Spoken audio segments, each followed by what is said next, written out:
Today, we're diving into a city that was literally thousands of years ahead of its time. I'm talking about a metropolis from the Bronze Age that had features so advanced, some cities today are still trying to catch up. Yeah, we're talking about Mohenjo Daro. So let's just start with this. What if I told you that the blueprint for our own modern cities wasn't drawn up a few hundred years ago? What if it was actually created in the Bronze Age? It sounds kind of crazy, right? But the evidence for it is, well, surprisingly strong. All right, so here's how we're going to break this down. First, we're going to look at the lost urban blueprint itself. Then, we'll get into the story of how it was rediscovered. It's a great one.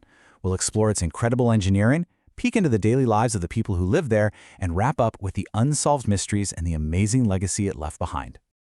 Okay, let's get right into it.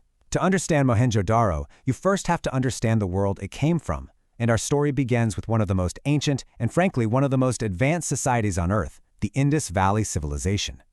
So, right there, nestled along the fertile banks of the Indus River, was Mohenjo Daro. It wasn't just some small town. It was a huge urban center, a real cornerstone of this entire civilization. And when it was discovered, along with its sister city Harappa, it didn't just add to history, it completely flipped our understanding of early human society on its head. Just think about that for a second. For thousands of years, this incredible city was just gone, buried under layers of earth, completely forgotten by history. So when it was finally unearthed, it was more than just a discovery. It was a bombshell that totally shattered what we thought we knew about how and when human innovation really began. Yeah, this timeline really drives home the sheer scale we're talking about here. So the city is thriving around 2500 BC. Then around 1900 BC, it's just abandoned. Poof, and then silence. For nearly 4,000 years, it's a ghost city, buried and lost, until an archaeologist named R.D. Banerjee stumbles upon it in the 1920s. Can you even imagine that? A 4,000-year gap in the story. And what Banerjee and his team found wasn't just a pile of primitive ruins. Not at all. What they uncovered was something else entirely. It was an ancient city of tomorrow, a true masterpiece of Bronze Age engineering that just shouldn't have existed back then. 4,500 years ago. Let that sink in. This wasn't a city that just sort of grew randomly over time. No way. This place was meticulously planned. It was built with a level of foresight that is honestly just staggering for that period in human history. So, what made it so special? Well, its genius really boils down to three core ideas. First, you've got this incredible grid layout. We're talking straight roads, organized neighborhoods, none of those chaotic, winding alleys you see in other ancient cities. Second, a city-wide covered drainage system. And third, massive public works, all built with these super strong, uniform bricks. And that drainage system, you have to really appreciate this. Every single home, from the biggest mansion to the most humble dwelling, was connected to this central sewage and drainage network. That shows an unbelievable understanding of public health. To put it in perspective, the Romans who came along 2,000 years later were still struggling to get that right in many of their cities. But it wasn't just the plumbing. They also found other amazing structures. There's the Great Bath, which was probably a big deal for social or ritual gatherings. Then you have the buildings themselves, made from standardized fired bricks that were built to last. And get this, they had huge public granaries, which tells you they had a really organized system for storing food for the whole population. Okay, so we've talked about the bricks and the drains, which are amazing. But what about the people? The ones who actually live there. What was life really like for an ordinary person walking the streets of Mohenjo Daro? Well, from everything we can tell, it was a pretty complex and well-balanced society. Sure, agriculture was the backbone of it all. You need to eat, but trade was a huge deal. This wasn't just some sleepy farming town. It was a bustling, thriving hub of commerce, packed with skilled artisans, creative artists, and savvy merchants.